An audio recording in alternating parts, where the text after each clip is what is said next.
This news is brought to you by Shri Guru Tegh Bahadur Khalsa college, Shri Anandpur Sahib, जिला रूपनगर।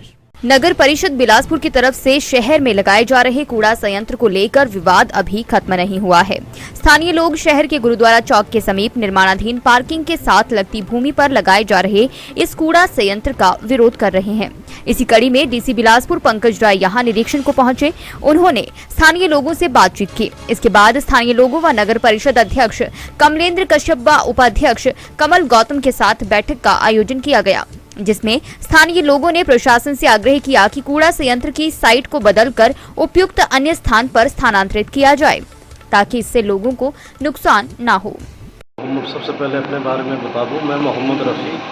यहाँ पर ये जो कूड़ा संयंत्र, आज डीसी साहब की अध्यक्षता में एक मीटिंग यहाँ पर हुई और वो अपने आप भी मौके के ऊपर आए हुए थे। तो यह हमारे यहाँ ये एक्चुअली इसके बगल में 13-14 प्लॉट अलॉटमेंट हुए हैं और इसमें हमारे भी हैं, एक मेरे साथ में बगल में दूसरे भाई साहब भी हैं, इनका मकान भी है। अगर यहाँ पर ये कूड़ा संयंत्र लगाएंगे तो उसकी जो बदबू है वो चारों तरफ के इलाके को इफेक्टेड करेगी। इससे हमारे यहाँ रहना बड़ा मुश्किल हो जाएगा। छोटे छोटे बच्चे हैं, वो भी यहाँ रहते हैं और ऊपर भी मोहल्ला है, साथ में गुरु रविदास मंदिर है, वहाँ पर भी लोग आते हैं, आस्था का केंद्र है, बाहर लक्ष्मी नारायण मंदिर है, सामने सब्जी मंडी है, बस स्टैंड है। तो मेरी सरकार से, मेरे डीसी साहब से भी और कमेटी से भी ये आग्रह है कि इसको कहीं दूसरी जगह, जहाँ कहीं लोगों का कोई विरोध ना हो, दूसरी हम इस चीज़ के विरोध में नहीं कि ये लगना नहीं चाहिए, ये चीज़ लगनी चाहिए। अगर ये चीज़ कहीं इस जगह से दूसरी जगह लगाए तो हम इसका स्वागत करेंगे और लगनी भी चाहिए, क्योंकि यहाँ चलती फिरती सड़कें या 2-3-4 सड़कें इधर है, पुवार है, पार है, कई इसमें प्रॉब्लम्स है। तो मेरी गुजारिश यही है, आग्रह यही है कि इसको यहाँ से शिफ्ट किया जाए। नंदलाल, हिमाचल प्रदेश अनुसूचित जाति जनजाति अन्य पिछड़ा वर्ग एवं अल्पसंख्यक इकाई बिलासपुर का महामंत्री। आज दिनांक 13/9/2022 को बिलासपुर के यहाँ रोड़ा सेक्टर में पहुँचा हूँ।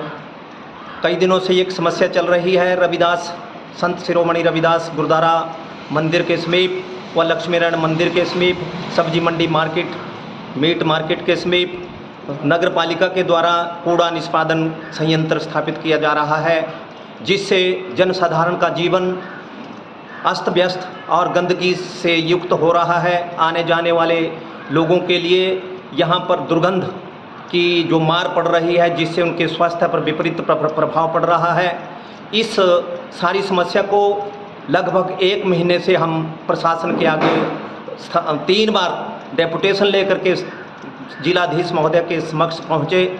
जिलाधीश महोदय के पास जाकर के सभी नगरवासियों ने इस समस्या के समाधान हेतु उचित स्थान ढूंढने के लिए प्रयास किया और आज भी स्थानीय लोगों के सहयोग से व स्थानीय लोगों की सहमति से आज माननीय जिलाधीश महोदय को मौके पर बुलाया गया। उसके साथ रेवेन्यू के कुछ पदाधिकारी आए और स्थानीय लोग जो इस समस्या से प्रभावित थे, उनकी समस्याओं को मद्देनजर रखते हुए माननीय जिलाधीश के समक्ष हमने ये कोशिश की कि स्थानीय लोगों के सुझाव लिए जाएं, उनको प्रभावित लोगों को इसके बारे में उनकी समस्या के हल के लिए उनकी समस्या को सुना जाए।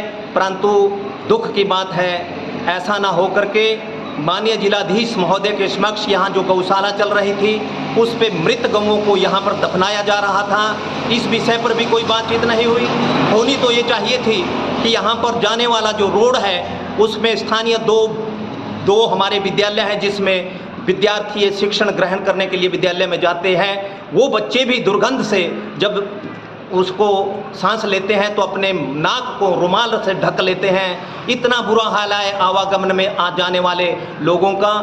तो मेरा स्थानीय जिलाधीश महोदय से यही निवेदन है, नगर पालिका के अध्यक्ष महोदय से यही निवेदन है कि लोगों के समस्या है उसको मद्देनजर रखते हुए लोगों की सहमति से उनके स्वास्थ्य पर जो इसके दुष्प्रभाव पड़ने वाले हैं, उनके निराकरण के लिए व स्थानीय लोगों की समस्या के हल के लिए ये लोग चुने जाते हैं। इन लोगों को इस बात का ध्यान रखना चाहिए कि लोगों के हित जहाँ पर प्रभावित हो रहे हैं, उन हितों को प्रभावित होने से बचाया जाए।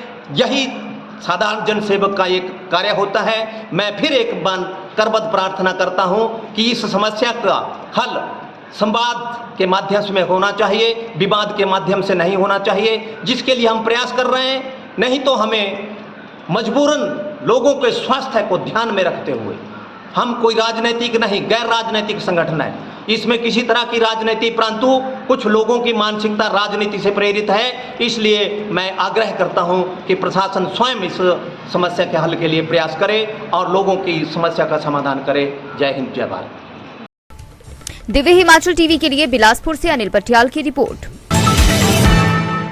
देवभूमि हिमाचल में शिक्षा प्राप्त कर रहे विद्यार्थियों की जानकारी के लिए श्री गुरु तेग बहादुर खालसा कॉलेज श्री आनंदपुर साहिब जिला रूपनगर ऑटोनोमस, जो कि नैक द्वारा ए ग्रेड प्राप्त, भारत सरकार द्वारा स्टार कॉलेज स्टेटस प्राप्त, भारत में 56वां और पंजाब में 3रा रैंक। इसी के साथ पंजाबी यूनिवर्सिटी से मान्यता प्राप्त उच्चतर शिक्षा संस्थान सफलतापूर्वक चल रहा है।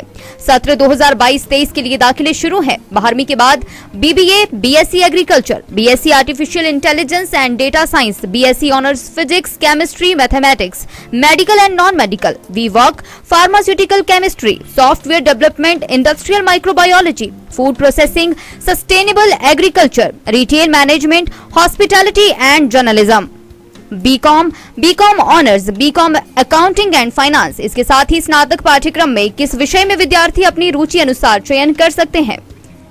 इसके साथ ही स्नातकोत्तर में 25 विषयों को चुन सकते हैं। MSc physics, chemistry, mathematics, botany, zoology, MSc artificial intelligence and data science, MSc IT, lateral entry, MA Hindi, Punjabi, history, English, economics, political science, music, vocal, PGDCA.